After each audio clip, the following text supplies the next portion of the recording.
Oke nggih. Saya mulai nggih. Pak Sony siap nggih? Oke. Oke, bismillahirrahmanirrahim. Assalamualaikum warahmatullahi wabarakatuh. Waalaikumsalam warahmatullahi Jazakumullah khairan katsiran pada Mas Ulin yang sudah memfasilitasi acara MDMC seri kedua yang akan diisi oleh Al-Ustadz Dr. Agus Taufikur Rahman dari PP Muhammadiyah. Dan topik hari ini adalah bagaimana menjaga kesehatan selama bulan Ramadan dan juga selama MCO. MCO itu apa sih katanya? Movement Control Order ya. Ya, atau apa bahasa Melayunya KPK ya? PKP. PKP. PKP ya. Oke, Ustadz Agus silahkan waktunya untuk jenengan dan kita siap-siap mendengarkan. Oke, tafadhol. Assalamualaikum warahmatullahi wabarakatuh. Waalaikumsalam warahmatullahi wabarakatuh. Alhamdulillahirabbil alamin wa ala umuri dunya waddin. Assalatu wassalamu ala asrafil anbiya'i wal mursalin wa ala alihi wa sahbihi wa man tabi'ahu bi ihsanin ila yaumiddin. Teman-teman dari PCM Malaysia, Prof. Sony, Ustadz Zulfan, dan kawan-kawan yang sangat saya cintai. Teman-teman dari Jawa Timur, ada Dr. Catur, dan yang lain ada Bu Salmah dari Jogja. Alhamdulillah, sore ini atas janjian dengan Ustadz Zulfan Haidar, kami bisa menyapa teman-teman di Malaysia. Rasanya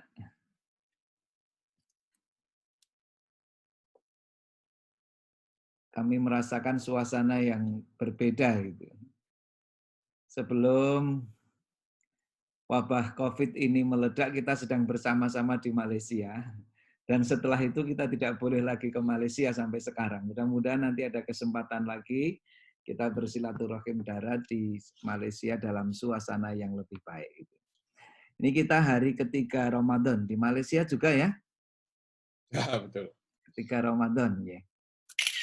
Jadi Ramadan bagi kita senantiasa kita nantikan, karena kalau kita dulu mengaji, ada ibadah itu menjadi semakin istimewa karena faktor waktu dan tempat. Contoh, ibadah yang karena faktor waktu dan tempat ini ya, wukuf di Arafah, rangkaian ibadah haji. Al-Hajju Arafah, inti dari haji itu ya wukuf di Arafah.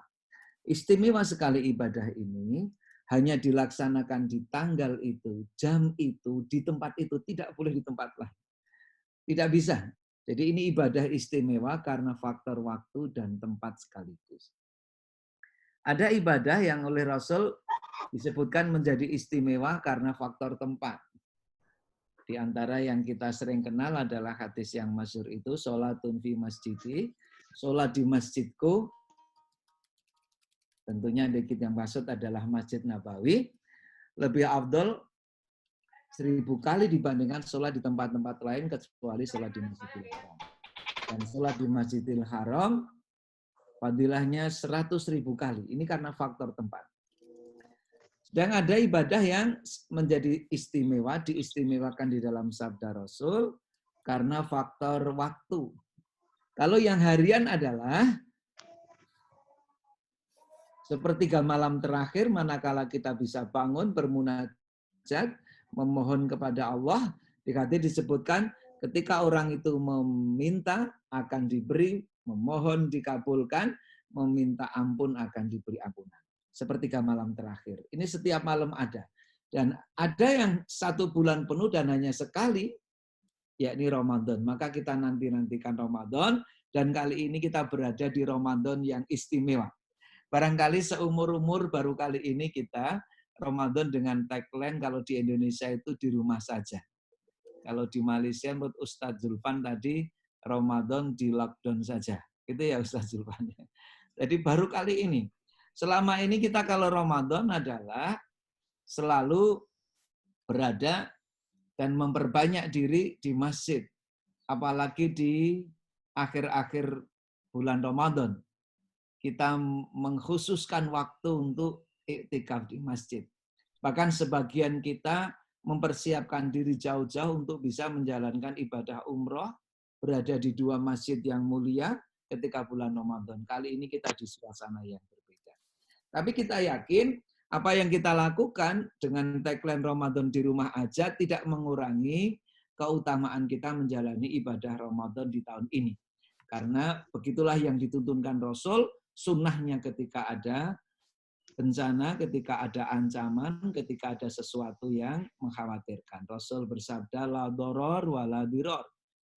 Kita tidak boleh mendatangkan bahaya untuk diri kita sendiri maupun kita membahayakan orang lain. Jadi sunnahnya memang seperti ini.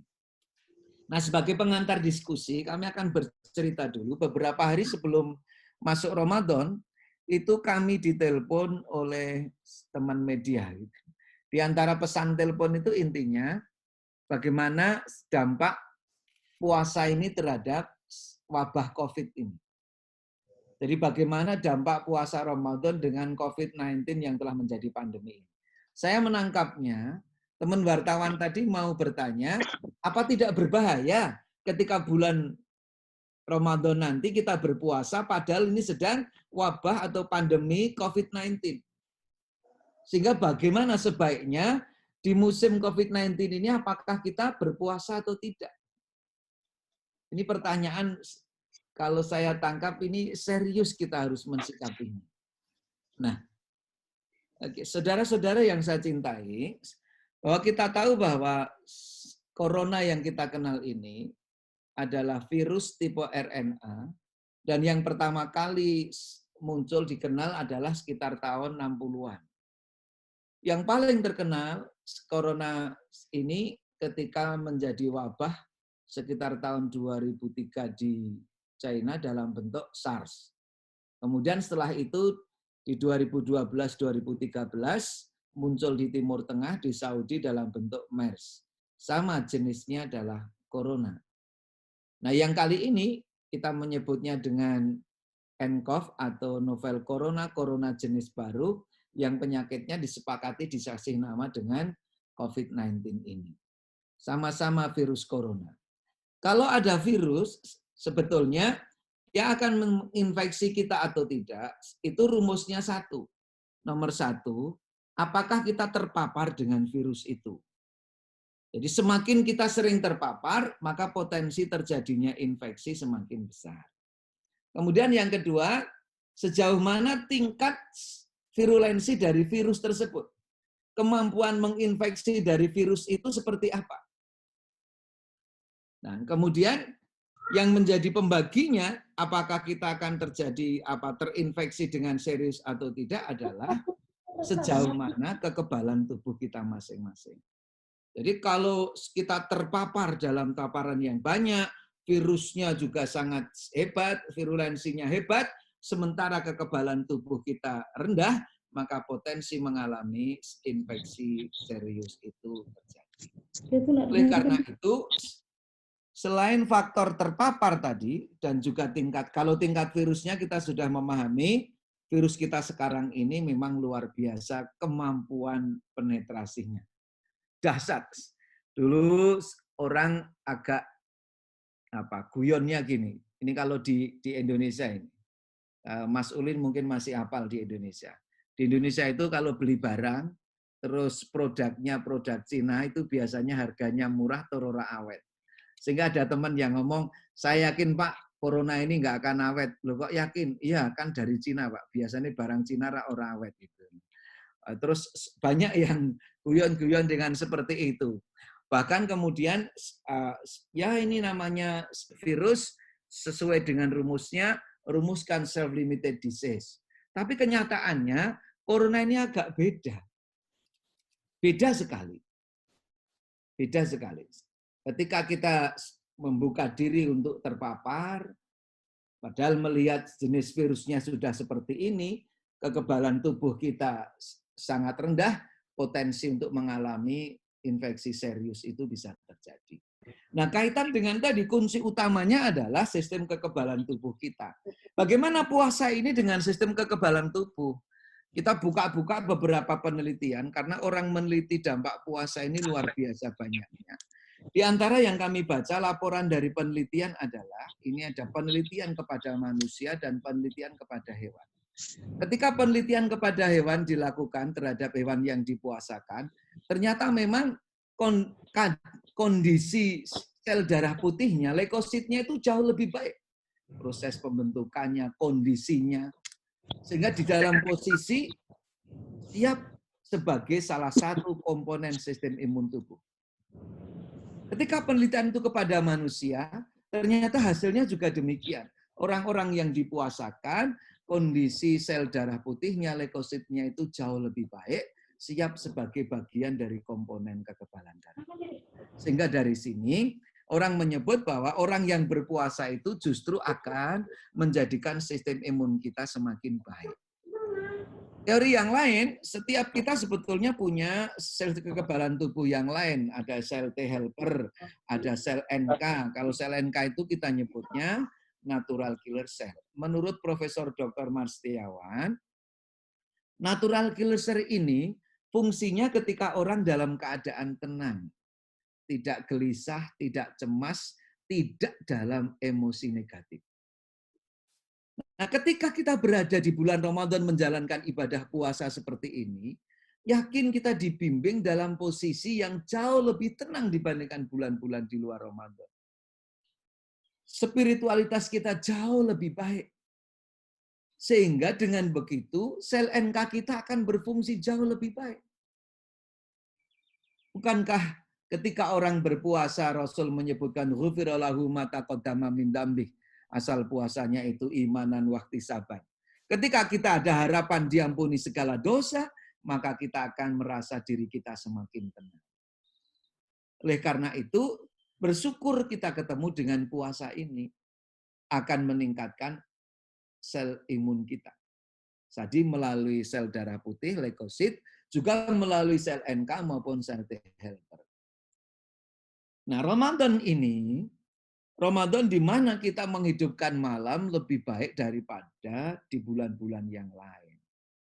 Jadi kita sering menjalankan qiyamul lail, di samping karena kita mendengar sabda Rasul mangqama Ramadan imanan wahtisaban ghufira lahu ma taqaddama min dzambi. Di mana-mana kita menjalankan qiyamul lail itu. Di luar Ramadan kita ada yang sudah sering tahajud. Karena memang perintah tahajud ini luar biasa. Wa minal laili fatahajjat bihi nafilatalak asa ayyab'atsaka rabbuka maqaman mahmuda. Di luar Ramadan kita sudah terbiasa tahajud, di dalam Ramadan ini semakin kuat kita menjalankan qiyamul lail. Penelitian di Fakultas Kedokteran UNER dilakukan oleh Bapak Muhammad Soleh, saat ini beliau sudah menjadi profesor. Ketika beliau disertasi mengambil S3-nya di Fakultas Kedokteran tersebut, beliau meneliti dampak tahajud terhadap kesehatan tubuh seseorang yang melakukan. Ditelitilah orang-orang yang tahajudnya bagus, diambil sampel darahnya dibandingkan mereka yang tahajudnya biasa. Terus dianalisa tentunya dengan tahajud bagus, dengan kontrol dan yang lain. Hasil penelitian orang yang rajin qiyamul lail tadi, orang yang rajin tahajud tadi, rupanya beberapa datanya menunjukkan kadar kortisol darahnya rendah. Kalau kortisol darah rendah, berarti orang itu dalam posisi ketenangan batin yang lebih baik. Dia lebih tenang. Di sisi lain, orang yang di puncak spiritualitas, kalau kita tahajud itu kan posisi kita adalah di posisi butuh, maka sholatnya jauh lebih khusyuk. Orang di puncak spiritualitas seperti itu, nampaknya dia memiliki kadar endorfin tubuh yang jauh lebih baik. Endorfin kata Prof. Lukas sebagai hormon kebahagiaan, endorfin ini sangat dibutuhkan oleh tubuh, dan ketika dua data tadi dan data-data yang lain, kesimpulan yang lain dari penelitian tadi adalah bisa kita katakan orang yang tahajudnya bagus, sistem kekebalan tubuhnya jauh lebih baik. Maka insya Allah Ramadan ini kalau dikaitkan dengan COVID-19 akan menjadikan sistem imun kita jauh lebih baik. Maka nanti selesai Ramadan sebaiknya tetap tahajud. Ya mungkin ada yang bilang berat tahajud itu. Kalau hari awal, kedua, ketiga mungkin berat. Tapi kalau sudah rutin, yakin deh tahajud itu nanti jadi enak. Kalau ada yang masih belum bisa melakukan tahajud rutin, ini ada resep dari orang di Jogja. Kalau belum bisa rutin tahajud tiap malam, dicoba dulu lakukan seminggu 7 kali. Insya Allah nanti kita bisa menjalankan rutin. Jadi sekali lagi menjawab pertanyaan teman media tadi, apakah tidak membahayakan? Justru COVID-19 ini lawannya kekebalan tubuh, dengan berpuasa insya Allah sistem imun kita akan jadi lebih baik. Pertanyaannya, apakah betul memang puasa itu tidak bikin sakit? Kadang yang ditanyakan adalah sakit mah dan beberapa sakit yang lain. Ini ada Pak Direktur Rumah Sakit Kebumen, Dr. Hasan Basuni. Mudah-mudahan nanti juga melakukan pelacakan di rumah sakitnya. Dulu ketika kita menjawab pertanyaan dari orang kenapa kok iklan sakit mah muncul kalau Ramadan tiba, apa memang orang yang berpuasa itu akan menjadi sakit mah sehingga harus menyiapkan obat mah? Maka kita di PKU Muhammadiyah Bantul melakukan penelitian kecil, mencatat pasien di luar Ramadan dan di dalam Ramadan kita bandingkan. Apa betul selama Ramadan penderita gastritis atau sakit mah itu meningkat? Kemudian bagaimana dengan kunjungan yang lain? Selesai Ramadan kita menemukan data, kunjungan ke rumah sakit kami di PKU Bantul itu yang gastritis ternyata jauh menurun dibandingkan sebelum Ramadan. Begitu juga untuk diagnosis-diagnosis yang lain. Kalaulah puasa itu membuat orang sakit, di Jogja yang mayoritas Muslim dan rata-rata berpuasa, mesti rumah sakit kita jadi penuh. Kenyataannya, rumah sakit kita justru mengalami penurunan kunjungan. Tentunya karena bukan kesimpulan tadi, bukan puasa itu menjadikan sakit, tapi justru menjaga kita agar tetap sehat. Oleh karena itu, sekali lagi, puasa yang kita lakukan dalam rangka ikhtiar mencegah penularan COVID-19 ini tentunya menjadi penting. Nah, terkait dengan himbauan pimpinan Pusat Muhammadiyah, bagaimana saat ini kita Ramadannya adalah dengan di rumah aja, ini karena bagian dari ikhtiar kita. Ada yang bertanya, bagaimana kalau kami daerahnya daerah hijau? Saat ini susah kita mengatakan bahwa daerah kita ini daerah hijau, karena nampaknya kita tidak ada yang betul-betul dikarantina lebih dari setengah bulan atau bahkan 1 bulan karena kita masih punya kontak dengan dunia luar. Maka memang kalau tadi rumusnya itu adalah virulensi, terus potensial kontak, pembaginya adalah sistem imun, virusnya sudah tidak bisa kita apa-apakan, ya sudah sekarang adalah bagaimana kita meminimalisir kontak dan yang terakhir menaikkan sistem imun kita. Nah, apakah virusnya memang belum bisa diapa-apakan? Bagaimana dengan vaksinasi? Ini mulai masuk banyak tempat orang menawarkan vaksin. Setahu saya, ini ada ahli farmasi, Ibu Dr. Salmah Urbainah, dan ada teman-teman dokter yang lain, membuat vaksin itu tidak secepat ini. Jadi kalau virusnya baru dikenali sejak Desember, 4 bulan itu belum cukup untuk uji klinis vaksin. Apalagi saat ini, corona baru dalam bentuk COVID-19 ini ternyata strainnya tidak hanya satu. Dan masing-masing negara strainnya berbeda. Sudah ada 3 strain yang dikenal. A, B, C. Spanyol dan Italia yang berdekatan saja ternyata strainnya berbeda. Cina dan di Singapura strainnya berbeda. Maka kalau kemudian kita sekarang bilang ada yang menemukan vaksin, pakar mikrobiologi mengatakan hati-hati karena secara teori proses pembentukan vaksin masih cukup lama. Perlu kita informasikan bahwa MERS yang tahun 2012 saja vaksinnya itu baru selesai ditemukan dalam proses uji klinik adalah kira-kira beberapa bulan yang lalu. Jadi sangat lama untuk membutuhkan vaksin. Oleh karena itu sekali lagi ikhtiar kita memasuki Ramadan insya Allah menjadikan kita semakin mantap, semakin tenang karena bagian amaliyah puasa Ramadan dan Qiyamul Lail ini akan menaikkan sistem kekebalan tubuh kita. Demikian dulu pengantar untuk diskusi Ustadz Irfan, nanti kita diskusi bersama-sama. Baik, terima kasih Ustadz Agus yang telah memaparkan sangat padat dan singkat. Ya, bagi yang baru bergabung ya, baik dari PCM Malaysia, PCM luar negeri maupun Indonesia, saya lihat ada penasihat kita ini, Ustadz Agus, Ustadz Dr. Arifin Ismail. Wah, hadir ya. Sama kita, dan juga dari Kauman ada beberapa nih, dari Kauman saya lihat ada pakar apa tadi, farmasi ya, Mbak Bayin. Mbak Bayin, ya. Ya, sama ada Mbak Aini itu, oke. Dan tak lupa dari Jawa Timur ya, Dokter siapa? Catur. Dokter Catur ya, masih monitor Dokter Catur ya. Ya, dan juga pengurus harian ada di sini, banyak di sini. Ini ada Umay, ini Ustadz kita yang terkenal, Ustadz Muhammad Imron. Ya, oke. Yang baru bergabung Ustadz Direktur PKO Seruang Kebumen juga di sini, Ustadz Zulfan. Oh ya. Ya. Oh, Masya Allah. Dr. Ya. Hasan Basuni ya. Oh, Masya Allah. Selamat datang.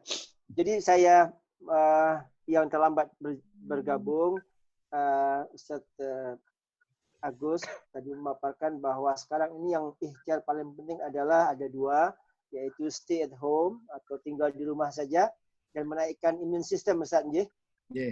Ya, dan kebetulan selama bulan Ramadan ini Allah kasih kita hadiah bonus, baik yang ditemukan oleh saintis maupun dari hadis-hadis Rasulullah. Yang pertama, ternyata dengan puasa itu leukosit kita ataupun darah putih kita naik. Yang kedua, ketika kita puasa bulan Ramadan, spiritualitas kita juga naik. Maka keduanya itu menopang tambahnya imun sistem. Ya, kalau leukosit itu secara fisik, kalau endorfin itu impact dari kebahagiaan spiritual.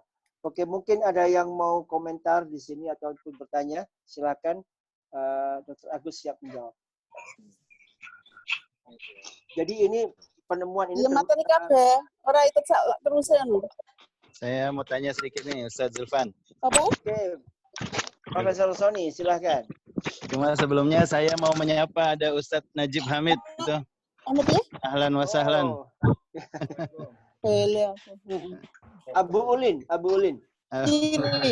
Kiri ke kanan. Alhamdulillah. Iya. Juga Ustadz Arifin dan lain-lain semua. Iya. Itu baik. Ini siapa yang bicara juga ada tuh, tolong di mute sebentar. Iya. Begini Ustadz. Dimut dulu. Sudah. Baik, terima kasih Ustadz Dr. Agus, terima kasih penjabarannya Ustadz. Ini memberikan pencerahan buat kita secara umum. Juga saya ingin menghubungkan dengan apa yang disampaikan Prof. Haidar Nasir dalam pengajian kita sebelum ini, pas hari sebelum Ramadan. Ada sebuah pernyataan yang sangat kuat di situ, bahwa dalam krisis COVID dunia ini, salah satu sumbangan ataupun kontribusi terbesar umat Islam yang bisa kita berikan adalah secara kolektif memutuskan rantai penyebaran virus. Nah ini mungkin terdengar remeh, tapi sebenarnya disitulah kita punya peran dengan kuantitas kita yang begitu besar. Cuma dalam praktiknya memang tidak mudah. Nah, tapi yang menggelitik saya nih Ustadz Agus dari segi medis, selain tentu itu sebuah gerakan besar yang sangat strategis, bagaimana kita bisa memutus rangkaian. Cuma saya ingin tahu sejauh ini dalam konteks krisis COVID-19 ini, sejauh mana sih peran tenaga medis Muslim, baik di Indonesia ataupun di luar negeri internasional, karena selama ini kan kelihatannya wacananya banyak diwarnai oleh tenaga medis ataupun ahli-ahli medis luar ya. Cuma ada nggak gitu, mungkin kalau bisa share ke kita, ada nggak kira-kira di bidang mana, di bidang apa kontribusi medis Muslim yang telah diberikan dalam konteks COVID-19 ini. Terima kasih. Terima kasih. Terima kasih Prof. Sony. Jadi kalau corona kedua yang dalam bentuk MERS dulu, MERS karena di Timur Tengah ya, di Setahu kita justru yang menemukan dulu dokter dari Jeddah. Ya karena memang dulu tempatnya di Timur Tengah. Sekarang kan di Wuhan, dan kemudian meletusnya banyak di negara-negara yang memang kebetulan muslimnya tidak mayoritas. Sehingga memang saat ini yang banyak mengkaji, walaupun di seluruh dunia mengkaji, di Indonesia kita termasuk yang bekerja sama untuk segera mempersiapkan kajian virus dalam hal ini untuk membentuk vaksinnya. Kalau khusus di kita, kalau di Indonesia, alhamdulillah kita punya fakultas kedokteran 12 itu, terus kita kumpulkan pakar-pakar mikrobiologi untuk jadi narasumber kita, dan beliau yang selama ini menjadi kontributor bagaimana seharusnya kita mensikapi terhadap wabah ini, bahkan kemudian yang mensupport atau memberi informasi langsung kepada kementerian. Salah satu adalah dokter-dokter kita, pakar-pakar mikrobiologi kita dari berbagai fakultas itu. Ini levelnya di Indonesia. Yang level dunia saat ini memang orang sedang belum bisa, Prof. Sony. Nampaknya ilmuwan sudah sedang sibuk untuk kuratif. Karena masing-masing pasiennya luar biasa besarnya. Sehingga yang penelitian untuk preventif bahkan persiapan muncul vaksin itu hanya sebagian negara yang tidak kolaps saja. Kita tahu Amerika yang sebesar itu saja kematiannya sehari lebih dari 2.000. Mempersiapkan rumah sakitnya aja kesulitan gitu. Di banyak negara bisa punya alatnya tapi tidak punya reagen untuk memeriksanya. Sehingga reagennya sekarang pada kesulitan. Dan ini memang menjadi problem serius. Tetapi kita yakin kalau dulu kedokteran modern itu adalah dimulai dari dokter-dokter muslim yang terkenal diantaranya Ibnu Sina, kemudian Al-Hawari, dan yang lain itu yang sampai sekarang temuannya masih dikenal. Tentunya kita harus terpanggil untuk melakukan itu. Nah, oleh karena itu di MCCC, jadi Muhammadiyah COVID-19 Command Center ini, salah satunya kita segera membentuk tim pakar, ini Prof. Sony, tim pakar untuk memberikan kontribusi pemikiran secara keilmuan bagaimana ini. Karena sampai saat ini misalkan Prof. Sony, orang bertanya sampai kapan ya wabah ini, tidak ada negara dan ilmuwan manapun yang berani menjanjikan. Tidak ada. Bahkan kalau yang sekarang akhir-akhir ini 2 hari ini jadi olo-oloan kan malah Presiden negara adidaya itu yang meminta agar pasien positif COVID diinjeksi dengan disinfektan saja. Ini kan jelas seolah-olah tidak ngerti atau memang tidak ngerti, itu yang kita tidak tahu, sehingga bantu kami berpikir itu. Padahal ngomong itu di depan ketua tim penanggulangan COVID-19 di negara itu. Bisa dibayangkan jadi ketawaan orang banyak. Jadi sehingga di komentar di bawahnya presidennya sekarang sudah mulai bingung. Nah, oleh karena itu sekali lagi masing-masing negara memang kita sedang bekerja sama bagaimana agar bisa segera mengatasi, dan sebetulnya bahasa dari Prof. Sony tadi adalah bagaimana kita ilmuwan muslim untuk ikut ambil bagian dalam menangani ini. Kemarin kita berbicara kepada rektor ini Prof. Sony. Rektor-rektor yang dosennya banyak pakar, yang rata-rata penelitiannya kan sudah menggunakan teknologi PCR dengan level 1, 2, atau 3. Itu kita sampaikan bahwa insya Allah dengan stimulan sedikit saja, kampus-kampus kita bisa menjadi pusat penelitian itu. Hanya memang karena sekarang ini kan baru ketakutan luar biasa. APD yang belum tersedia di banyak tempat, untuk rumah sakit saja masih jarang, apalagi untuk lab-lab kita masih kekurangan. Sehingga beberapa yang kita telepon, yang sudah kita telepon itu ya jawabnya adalah akan segera menghubungi tim-tim yang siap untuk diajak bekerja sama. Nah, teman-teman PCIM yang memiliki kompetensi keilmuan di itu tentunya kita dorong Prof. Sony agar bisa menjadi bagian dari sumbangsih kita untuk dunia. Terima kasih Ustadz Zulfan untuk Prof. Sony. Baik. Gelem kok wedi ae.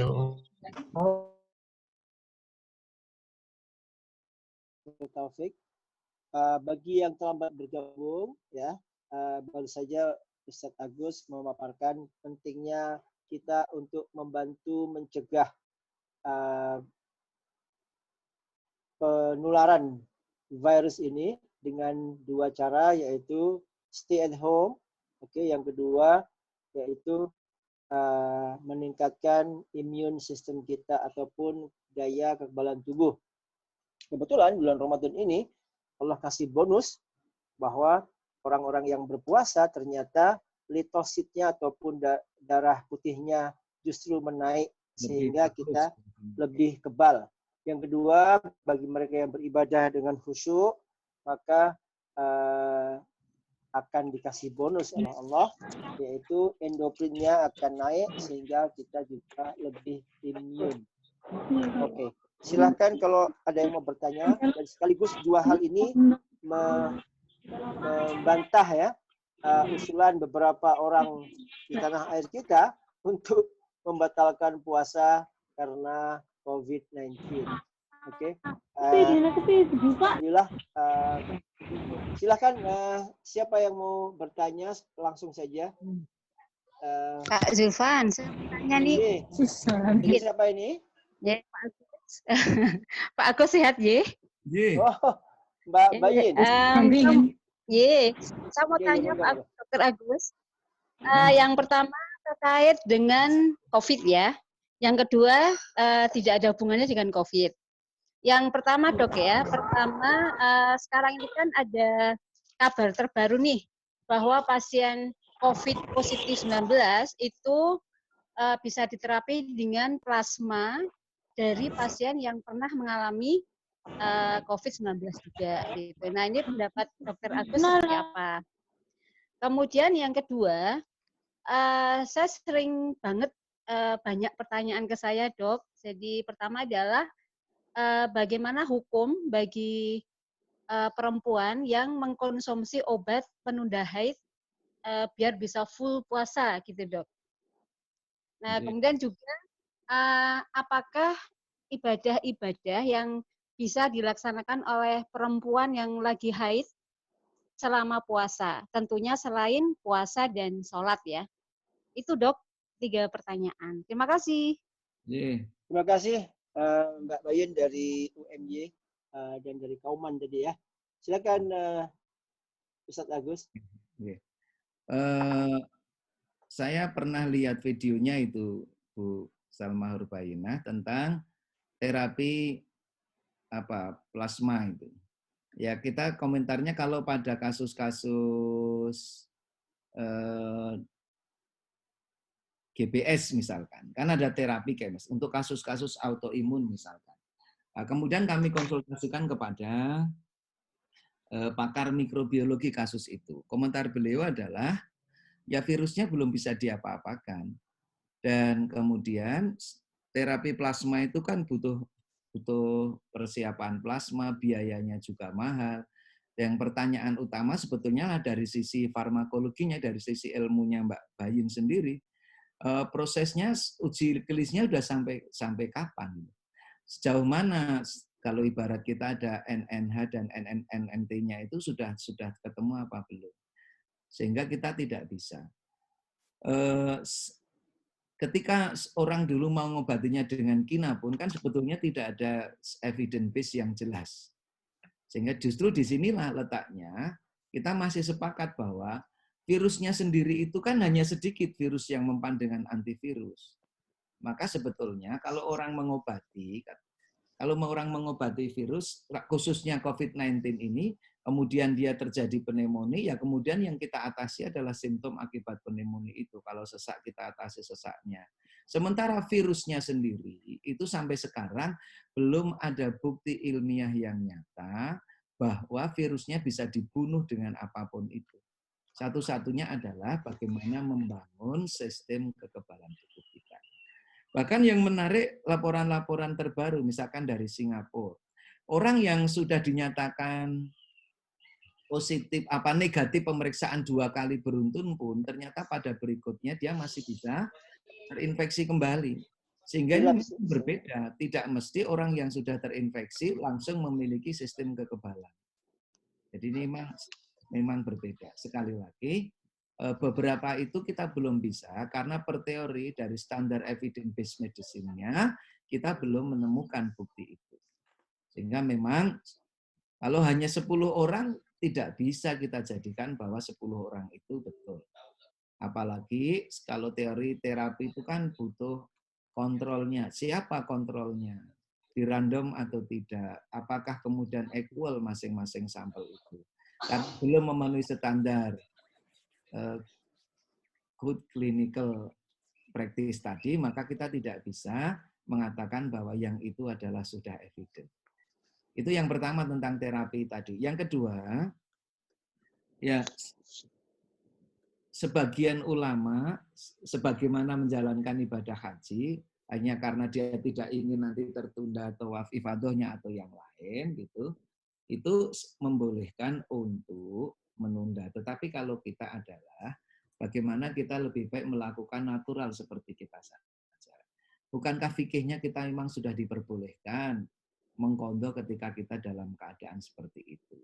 Permasalahannya adalah ketika kita menunda haid itu yang kita gunakan hormon, sementara kalau hormon kita teracak itu kondisi orang yang bersangkutan pun juga tidak dalam keadaan homeostasis. Kalau saya ditanya untuk Ramadan, sebaiknya tidak perlu menggunakan penunda haid. Ini orang bisa puluhan langgain, tapi saya sebagai dokter lebih memilih untuk Ramadan tidak perlu menggunakan penunda haid. Masih banyak ibadah lain yang bisa dilakukan, karena selama Ramadan seluruh aktivitas dzikir kita bisa menjadi ibadah. Sekali lagi, kalau alasan udzur syar'i, sebetulnya kita tidak akan kehilangan kemuliaan itu. Sebagaimana saat ini kita tidak bisa taraweh di masjid, tidak bisa iktikaf di masjid, karena sesuatu hal, bukan berarti ibadah di rumah itu kalah mulia dengan tempat itu, karena suasananya sedang dalam udzur syar'i. Demikian Ustadz Zulfan. Oke, terima kasih Ustadz Taufik ya, Agus ya.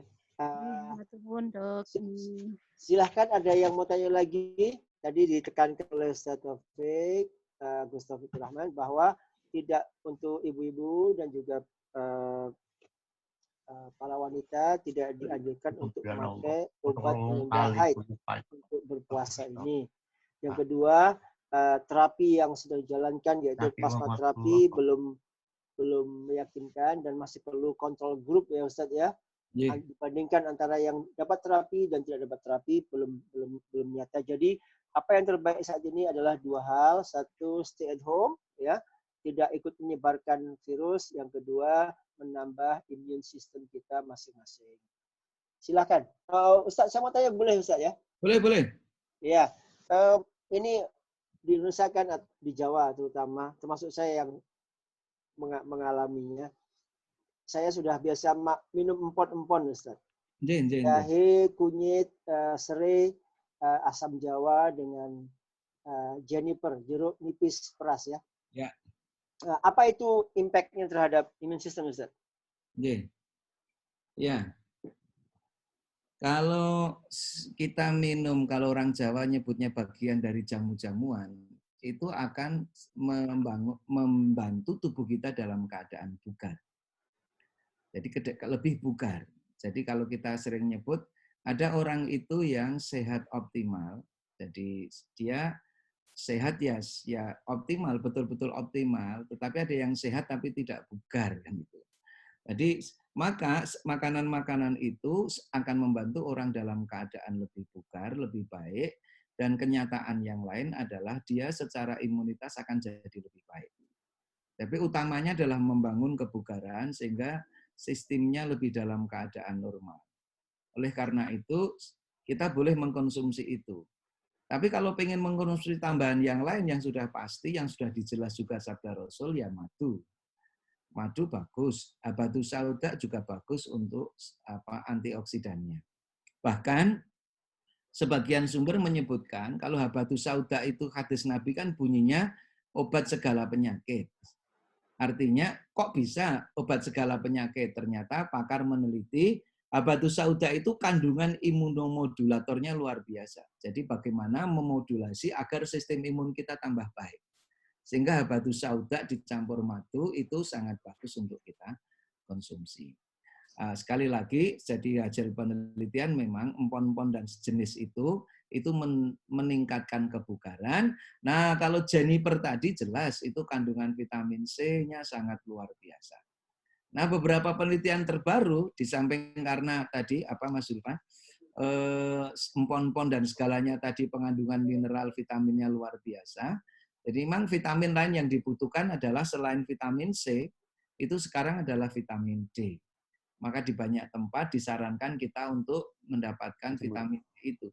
Kalau tidak bisa dengan asupan yang sudah jadi, maka yang paling aman adalah kita mendapatkan dari bantuan sinar matahari.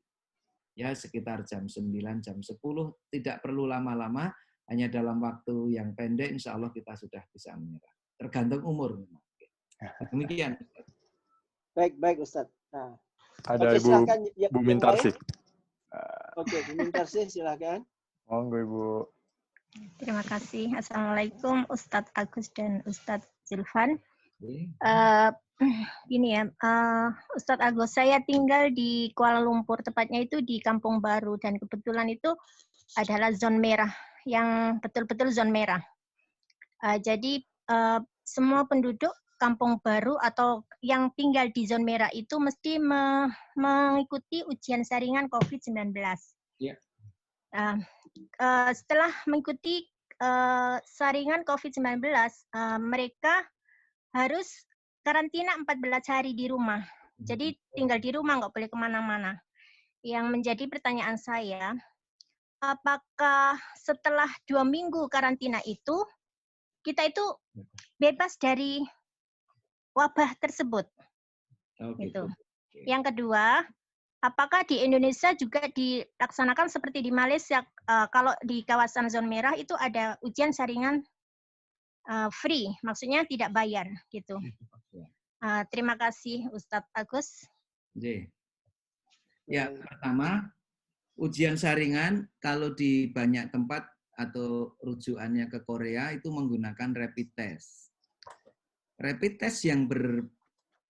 test yang basisnya itu adalah basis antibody, itu memang bisa dipakai, tapi akurasinya, jadi tingkat akurasinya itu kalah dengan nasal swab.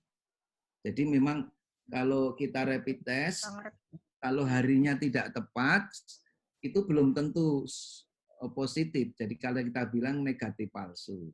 Tapi itu bisa dipakai untuk screening. Nah, kenapa kemudian orang diisolasi 1-14 hari? Karena data sementara masa inkubasi. Jadi masa orang terpapar sampai munculnya gejala pada orang terkena COVID-19 ini itu 2-14 hari. Jadi kalau dia sampai 14 hari itu tidak muncul gejala, berarti dia kita anggap sebagai free COVID-19. Maka di mana-mana karantinanya adalah sampai 14 hari. Nah, maka ketika 14 hari itu memang betul-betul tidak boleh kontak.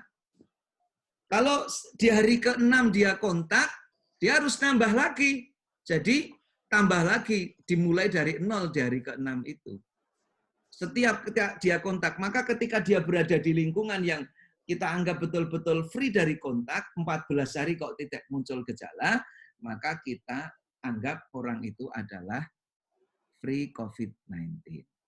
Nah, problem yang baru sekarang di Indonesia namanya OTG. Kita sebutnya begitu. Orang tanpa gejala.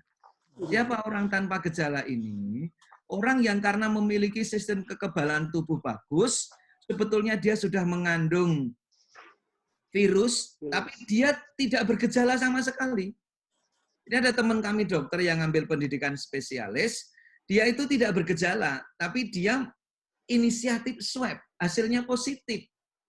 Nah, seperti inilah yang kita takutkan kalau kita membiarkan masjid kita tetap terbuka, padahal orangnya tidak batuk. Karena dia tidak bergejala, tapi setelah kita ambil nasal swab-nya, dia ternyata positif COVID-19, positif corona ini. Jadi sejarah kenapa harus 14 hari adalah itu. Demikian. Selamat Ustadz Najib Hamid. Ini terima kasih dari PWM Jawa Timur sudah mempersiapkan dana ta'awun untuk PCIM Malaysia. Semoga barokah teman-teman dari Amin. PWM Jawa Timur, nggih. Amin. Amin. Amin, amin. Terima Barakallah, kasih. barakallah. Iya.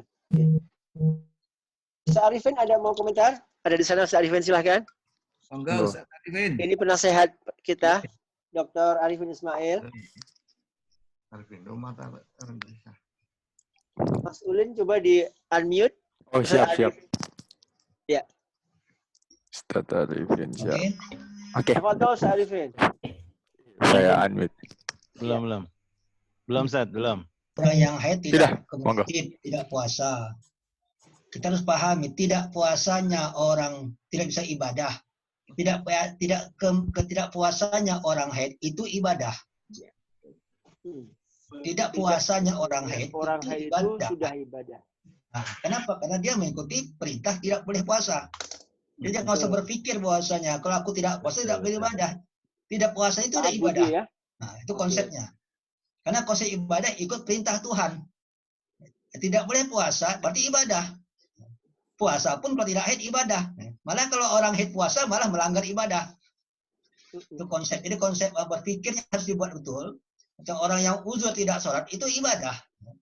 Jangan berpikir deh, gimana aku supaya gini-gini. Nggak usah berpikir macam mana. Jadi kalau tadi kata Dr. Agus bahwa lebih baik dia tetap dalam haidnya itu memang lebih baik. Konsep ibadahnya dapat, konsep kesehatan lebih utama lagi sebetulnya. Itu bisa tentang tadi, wallahu a'lam. Barakallahu fiik Ustaz. Ini Terima kasih, Ustaz. Pola pikirnya yang pencerahan nih. dibalik. Pokoknya mengikuti semua kemauan Allah dan Rasulnya itulah ibadah. Kalau Allah melarang puasa, taati itulah ibadah kita. Betul. Bukan Ustaz Arifin ya. Ini Ustaz Arifin baru saja menekankan konsep ta'abudi ya. Ikut apa kata Allah dan Rasulnya. Itu sudah ibadah. Jadi juga usah ngeyel. Ya. Bahkan tidak tarawih di masjid pun ta'abudi. Macam sekarang ya Bu ya. Sekarang nggak boleh ke masjid, nggak boleh tarawih. Itu ibadah. Iya, betul. Karena perintah tidak boleh untuk membahayakan diri sendiri. Itu ibadah. Jadi nggak usah ngeyel. Mau ke masjid juga, mau itu nggak usah. Karena tidak ke masjid itu ibadah. Ini harus dibalik karena logika berpikirnya gitu loh. Jadi malah ngotot mau ibadah tengah COVID itu malah membahayakan diri, itu malah ingkar kepada perintah Allah sebutnya. Karena membahayakan dirinya. Nah, itu harus dikembangkan di masyarakat hari ini. Melanggar perintah Nabi la doror wala diror. Jadi dia betul-betul melanggar perintah. Jadi kita kembangkan karena ini hari ini karena mereka tidak paham konsep. Khair Ustaz, khair. Barakallahu fiik. Ada pertanyaan dari Pak Fakih dari PCIMT. Monggo. Oke, terima kasih. Monggo. Bapak Fakih. Oh. Mungkin lagi. Pertanyaan saya bacakan. Assalamualaikum warahmatullahi wabarakatuh. Ustaz, bagaimana peran PKU Muhammadiyah dalam program pengendalian COVID-19? Berapa banyak RSPKU yang memiliki laboratorium untuk memeriksa pasien PDP COVID-19 di Indonesia? Apakah RSPKU juga kekurangan APD, ventilator, dan sebagainya? Matur nuwun sanget. Terima kasih. Jadi awal-awal Indonesia, khusus Indonesia ya. Jadi awal-awal Indonesia diumumkan positif COVID, jadi langsung di awal Maret, 2 Maret setahu saya, langsung positif 2. Maka waktu itu kebetulan Profesor Haidar beserta rombongan sedang ketemu dengan Presiden untuk melaporkan persiapan muktamar kita. Maka di istana itu langsung kita umumkan bahwa rumah sakit kita siap untuk merawat pasien COVID. Langsung kita umumkan sejak awal 15 rumah sakit kita siapkan. Tapi ketika 3 hari, 4 hari kemudian, kita hitung rumah sakit kita yang siap, ada 20 yang siap untuk kita merawat pasien COVID. Langsung kita declare rumah sakit kita siap. Dan saat ini, rumah sakit kita yang merawat pasien COVID sejak dari PDP maupun pasien konfirmasi, sudah sekitar 70 pasien kita, 70 rumah sakit kita merawat. Ribuan pasien yang sudah kita rawat di tempat kita, statusnya ODP dan juga terkonfirmasi, termasuk ada juga yang dipanggil oleh Allah di rumah sakit kita. Awalnya memang kita kesulitan APD, Dr. Catur, Dr. Basuni bisa merasakan kesulitan APD itu, maka kita kemudian pesan APD dan rupanya pesan dari luar negeri itu juga tidak banyak yang tidak cepat hadirnya. Maka beberapa rumah sakit kita, rumah sakit di Jawa Tengah, di Gombong, di Malang, itu membuat APD sendiri. Membuat APD sendiri, dan agar ini bisa dipakai, maka APD yang dibikin oleh rumah sakit kita di Jawa Tengah dan Jawa Timur, Gombong dan Malang itu kita bawa ke Kementerian Kesehatan untuk di-approve layak enggak dari sisi standar Kementerian Kesehatan. Alhamdulillah mendapatkan approve, dan sejak itu kita bisa memproduksi APD sendiri, dan kekurangan APD bisa kita atasi. Walau beberapa rumah sakit yang pasiennya banyak memang sempat ketir-ketir, tapi saat ini insya Allah APD sudah mulai teratasi. Tetapi kalau kita merawat lebih dari 8, itu memang penggunaan APD luar biasa banyaknya dengan sistem penanganan seperti sekarang ini. Nah, apakah rumah sakit kita termasuk yang memeriksa? Mengambil sampelnya iya, tapi kita tidak melakukan pemeriksaan PCR karena untuk RPCR ini kita mengikuti pedoman dari pemerintah adalah laboratorium yang kita tunjuk. Tetapi seperti yang kita siapkan tadi, laboratorium bekerja sama dengan fakultas kedokteran yang ada di Perguruan Tinggi Muhammadiyah Aisyah, maka kita mempersiapkan jika nanti pemerintah menganggap perlu tambahan laboratorium pemeriksaan PCR, maka kita siap untuk segera mendaftarkan rumah sakit kita agar bisa dipakai untuk pemeriksaan.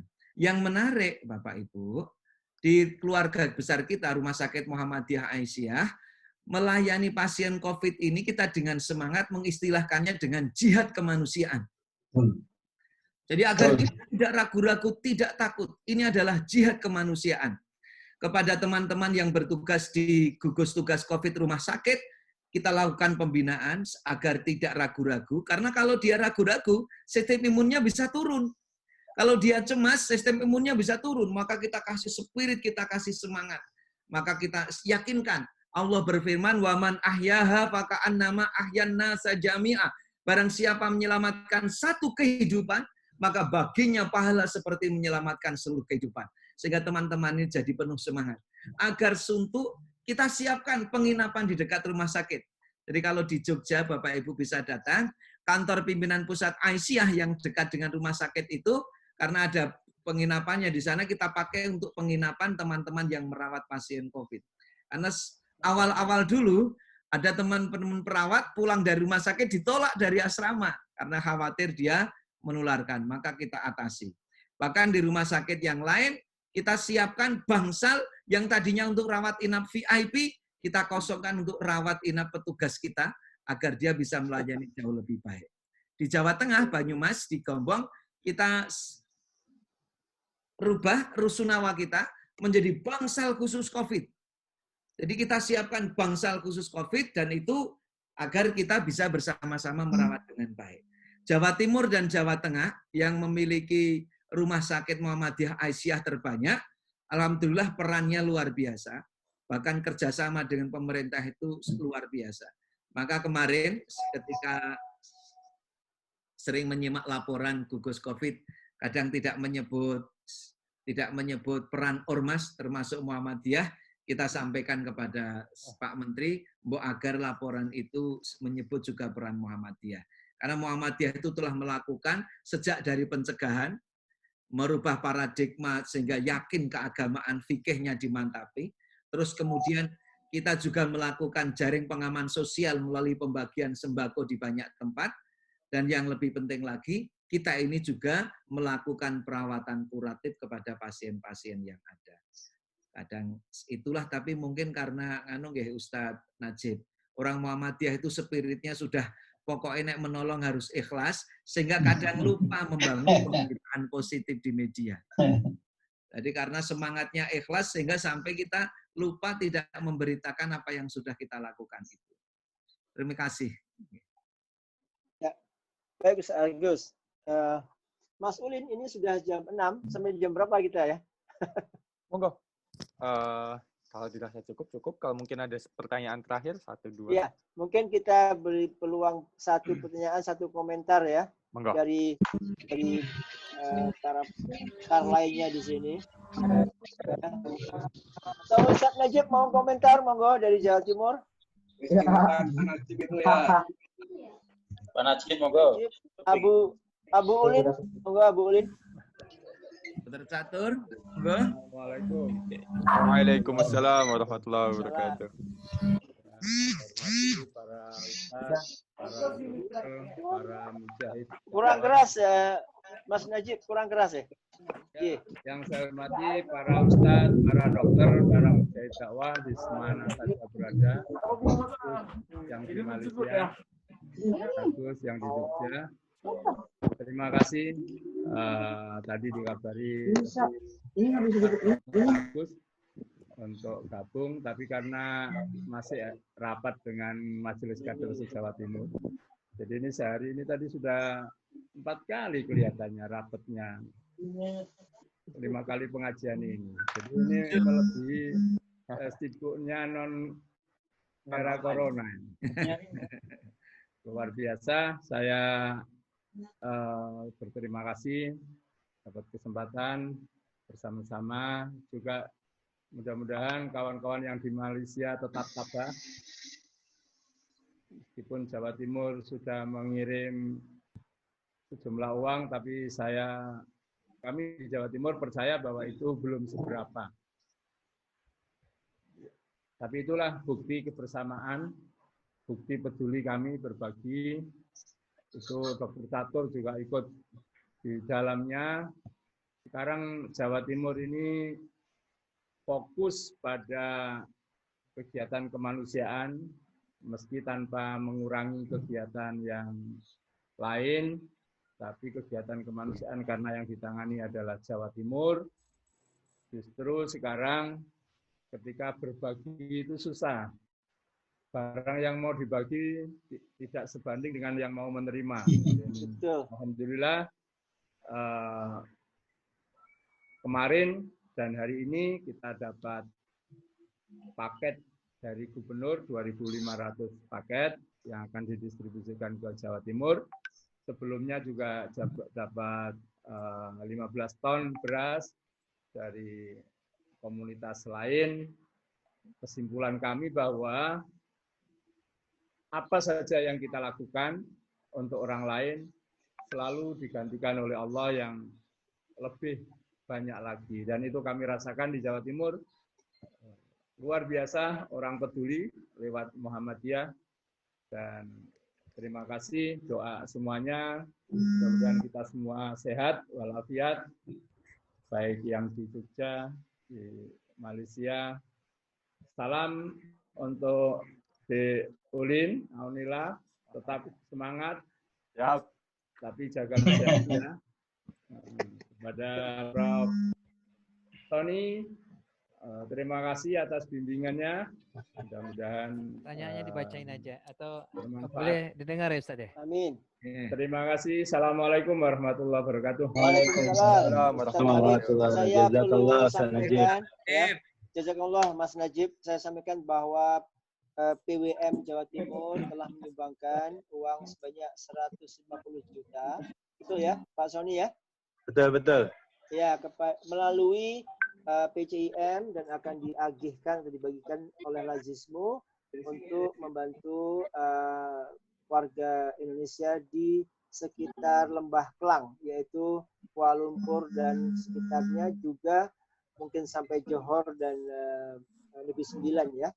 Dan semoga menjadi amal jariah untuk semua donatur yang telah menyumbangkan bagian hartanya untuk jihad kemanusiaan ini.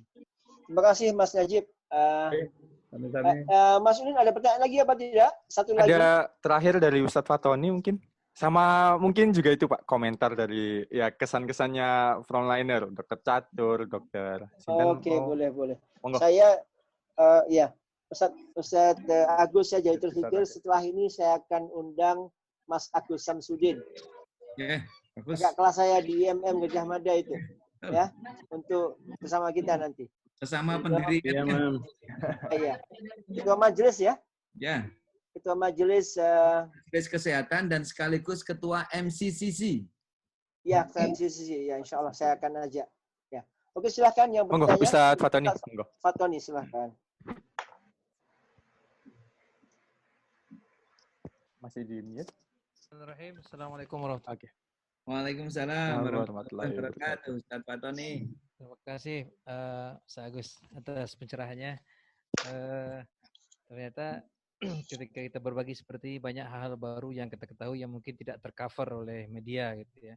Anda setuju dengan apa yang disampaikan tadi bahwasanya di samping misi kemanusiaan yang kita lakukan, seperti juga perlu bukan pencitraan sebenarnya. Syiar. Karena kadang-kadang syiar, karena kita perlu melakukan tahrid, namanya memotivasi orang lain untuk melakukan kebaikan seperti yang kita lakukan, bukan untuk sum'ah dan riya, tapi lebih kepada motivasi dan mengajak kawan-kawan yang lain untuk melakukan hal yang sama. Saya pikir ini bagian media Muhammadiyah perlu lebih mungkin ekstra promosi, bukan promosi sih, mensyiarkan setiap kegiatan dilakukan berkaitan dengan penanganan dan apa saja kegiatan sudah dilakukan oleh Muhammadiyah. Pertanyaan Ana adalah, karena kemarin itu termasuk ada posting dari keluarga di kampung berkaitan dengan biaya penyelenggaraan, bahkan pemulasaran korban daripada COVID-19 ini, baik yang dirawat di rumah sakit, bahkan sampai yang meninggal. Bahkan kemarin itu sampai 30 juta biayanya untuk penguburan. Dan gimana sikap Muhammadiyah dalam menangani seperti ini? Apakah memang di rumah sakit Muhammadiyah itu ada rate yang standar untuk yang di warded, dimasukkan ke dalam rumah sakit? Kemudian seandainya ada yang meninggal di antara pasien yang dirawat di rumah sakit milik Muhammadiyah, terus gimana penyelenggaraan sampai biaya penguburan?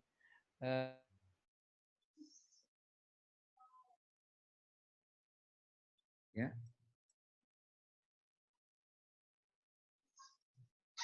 Agak putus. Oke, agak putus ya. Oke. Langsung kita jawab. Dapat poinnya. Monggo. Monggo, Ustaz Agus. Oke. Jadi begini. Assalamualaikum. Kalau untuk biaya sebetulnya nanti itu kan semua di cover, sudah dari pemerintah sudah memplanning untuk nanti rumah sakit yang merawat akan di cover. Hanya memang berbeda-beda klaimnya. Cuman ketika ada orang dirawat di rumah sakit non publik, non pemerintah, ada yang memang biayanya sangat mahal sekali. Karena memang di beberapa rumah sakit ketika belum punya ruang isolasi sendiri, itu dia kemudian mengosongkan seluruh bangsal. Tapi kalau di rumah sakit Muhammadiyah, insya Allah semuanya standar dan semuanya bisa teratasi dengan baik.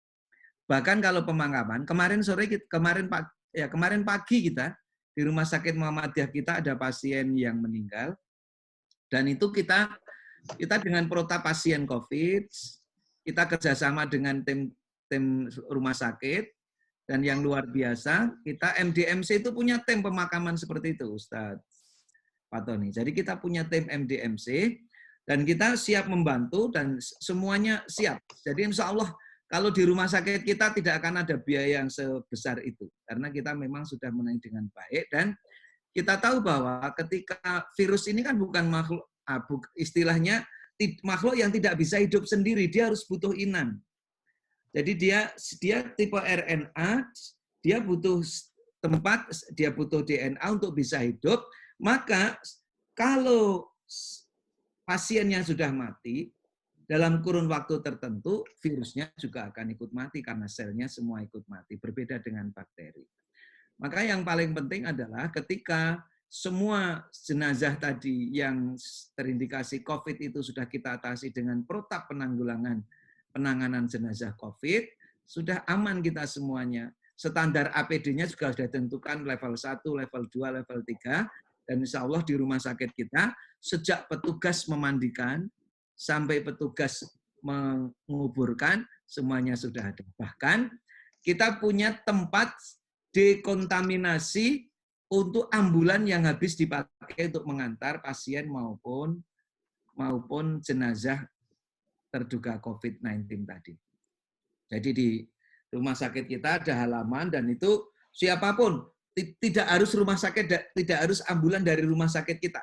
rumah sakit lain kalau habis nganter mau dekontaminasi di tempat kita juga bisa. Dan itu kita siapkan semuanya dengan lengkap. Spiritnya tadi memang kita adalah spirit spirit kita adalah menolong. Jadi insya Allah hanya memang betul Ustadz Pak Tony, kita perlu mensiarkan agar kita itu semuanya bisa ada gitu. Mungkin begitu untuk pasien yang meninggal kita sudah punya timnya.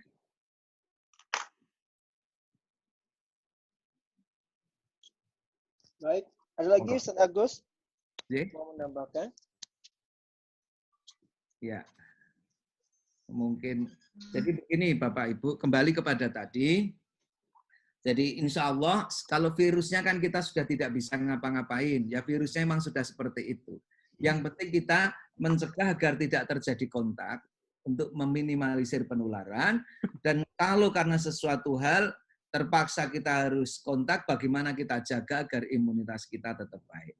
Tetap tidak terjadi kontak, maka kita lakukan stay at home, di rumah saja, menggunakan prinsip pesan Rasulullah, doror wala diror, dan kemudian kita lakukan puasa, karena puasa ini insya Allah akan menjadikan sel darah putih kita jauh lebih baik kondisinya, dalam jumlah yang tepat, tidak kurang dan juga tidak terlalu banyak. Yang kedua akan menaikkan endorfin tubuh kita, menurunkan kadar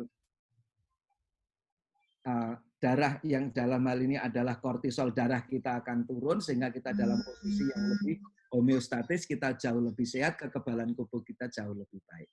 Akhirnya mohon dukungan kepada seluruh hadirin, seluruh saudara-saudara, agar Muhammadiyah dengan jajaran rumah sakitnya, jajaran ortomnya, dengan seluruh amal usaha di Indonesia dan juga di seluruh PCM bisa bekerja sama dengan baik menangani COVID ini. Insya Allah Muhammadiyah Aisyah dan seluruh ortom telah bekerja sama dengan baik. Pimpinan wilayah semua telah menyiapkan MCCC. Dan tadi kita juga komunikasi dengan Profesor Hilman dari Ketua Layismu, agar PCIM selalu komunikasi dengan Layismu, Prof. Sony, agar nanti kalau perlu dana ta'awun yang kita siapkan untuk teman-teman di PCM bisa kita siapkan dengan baik.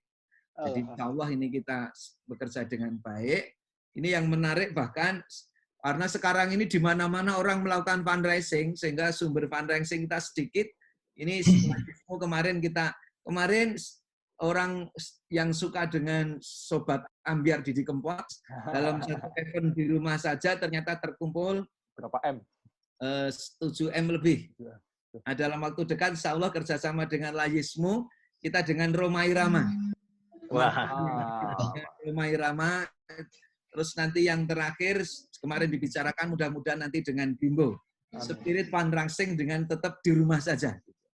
Dan itu kita lakukan. Nah, saya putar sedikit ini kemarin ketika teman-teman MCCC meminta untuk membuat semangat kepada teman-teman rumah sakit agar kita bisa semangat.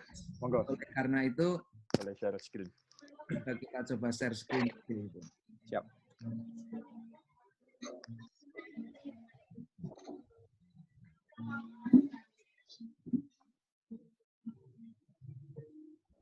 Ma, perlu bantuan anak-anak?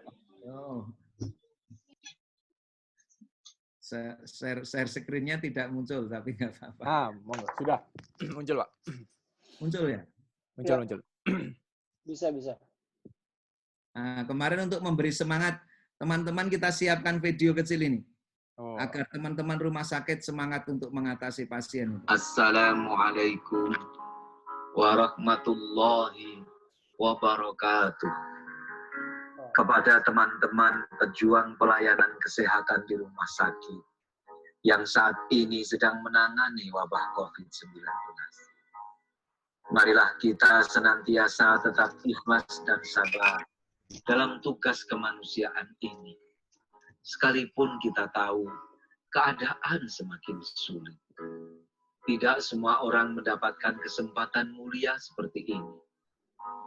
Allah Subhanahu wa taala berfirman, "Wa man ahyaha faka'annama ahyan nasa jami'a." Barang siapa menyelamatkan satu kehidupan, maka baginya pahala seperti menyelamatkan seluruh kehidupan. Betapa mulia tugas ini, teman-teman. Tetaplah setia dalam jalur kemuliaan ini. Teruslah berbagi energi, berbagi semangat, sehingga kita tetap bertahan dalam jihad kemanusiaan ini. Pimpinan Pusat Muhammadiyah mengapresiasi setinggi-tingginya kepada teman-teman dokter, perawat, laboran, radiografer, apoteker, ahli gizi, bina rohani, petugas administrasi, satpam driver, dan petugas kesehatan lainnya, serta seluruh keluarga besar Rumah Sakit Muhammadiyah Aisyah yang tetap setia dengan tugas kemanusiaan ini. Wassalamualaikum warahmatullahi wabarakatuh. Waalaikumsalam. Waalaikumsalam. Satu hal, Ustaz Zulfan. Iya, ya. Harusnya ini kan selama ini manusia itu sudah pongah seolah-olah bisa mengatur dunia dan segalanya, merusak alam dan seluruh isinya. Ternyata ketemu dengan benda yang tidak terlihat dan seluruh dunia kalang kabut. Ini harusnya kita kemudian sadar betapa la haula wala quwata illa billah. Itu nyata adanya bagi keimanan semua orang. Oleh karena itu ini saatnya. Dan bagi kita orang beriman, yakin bahwa sehat dan sakit itu kuasa Allah. Selama kita menjalani hidup sesuai dengan yang dikehendaki Allah, insya Allah kita aman. Saat ini Allah dan Rasulnya menghendaki stay at home ketika menghadapi wabah seperti ini. Insya Allah ini ikhtiar terbaik kita. Terima kasih teman-teman PCM. Baik. Berapa menit lagi berbuka puasa di situ? Oke. Masih 50 menit, Ustaz. Masih 50 menit. Baik, Ustaz. Udah duluan. Terus ya. Insya Allah 10 menit lagi. Iya, ya, oke, baik. Oke, baik, Ustaz Agus ya. Terima kasih atas pencerahannya dan juga yang lainnya. Saya mewakili MDMC Malaysia mengucapkan jazakumullah khairan katsiran. Semoga forum ini bisa dilanjut dengan 2 lagi pembicara. Insya Allah hari Jumat ini Mas Hilman Latif dari Lazismu, dan insya Allah saya akan mengajak ketua MCCC, yaitu Mas Agus Samsudin, ya, untuk kesini nanti insya Allah. Ya, saya akan rangkum sedikit 3 pokok bahasan kita, bahwa virus ini belum ada obatnya, juga belum ada terapinya. Jadi mohon kita semuanya untuk memilih 2 hal, yaitu stay at home, nggak usah kemana-mana, dan juga saat yang sama untuk menambah immune system, baik secara fisikal atau secara jasmani, mengkonsum habatus sauda dan madu, juniper dan lain-lainnya, dan empon-empon juga ya. Yang kedua, tetap berpuasa, karena puasa meningkatkan latosit kita. Dan yang kedua, bahwa ternyata dengan beribadah itu justru membuat spiritualitas kita tinggi, dan kita akan menambah secara otomatis endorfin kita.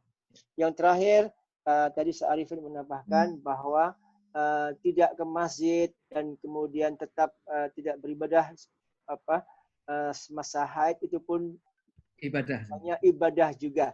Karena ibadah itu tunduk dan patuh, dan ini salah satunya adalah ta'abudi, melakukan apa yang diperintahkan oleh Allah SWT. Yang terakhir, pesan Rasulullah yaitu la dororun wala durar, ya, jangan menyebarkan penyakit dan jangan juga kita terkena. Sekian dari kami, semoga barokah untuk semuanya, ya. Dan sekali lagi jazakumullah khairan katsiran untuk Ustaz Agus dan juga PCIM yang sudah memfasilitasi acara ini. Sekian dari saya kembali kepada Mas Ulin. Assalamualaikum warahmatullahi wabarakatuh. Waalaikumsalam warahmatullahi wabarakatuh. Monggo semua diaktifkan kameranya, mungkin videonya. Kita selfie bersama. Kita foto bersama. Selfie zaman now. Ya, silakan. Ini kajian online malah efektif sekarang. Ya. Apa yang ngambil capture screen siapa? Sudah belum? Saya, Pak. Mas Ulin. Oke. Mas Ulin. Dihitung. Bu Bajina, Dr. Muhammad. Bagian udah keluar. Siap. Mau nyiapin buka. Ya. 1, 2, 3 lagi. Oh, itu adik saya juga ikut di situ ternyata. Oh. Adik saya yang di mana di Kinabalu. di Kinabalu. Oh, ya, Sabah. Kinabalu. Ya. Jadi guru di sana itu adik saya, Mas Tomo sama Ria. Masya Allah. Lagi. Yang page kedua belum ini. 1, 2, 3. 1, 2, 3. Oh, ada page-page-nya ya. Iya, banyak ini alhamdulillah nih sore ini. Ya. Oke, nanti di-share di grup. Terima kasih banyak semuanya. Terima kasih Ustaz Agus. Terima kasih Mas Selamat Edi, ya. berbuka Pak Najib. Ya. Selamat buka puasa. Syukron, Ustaz.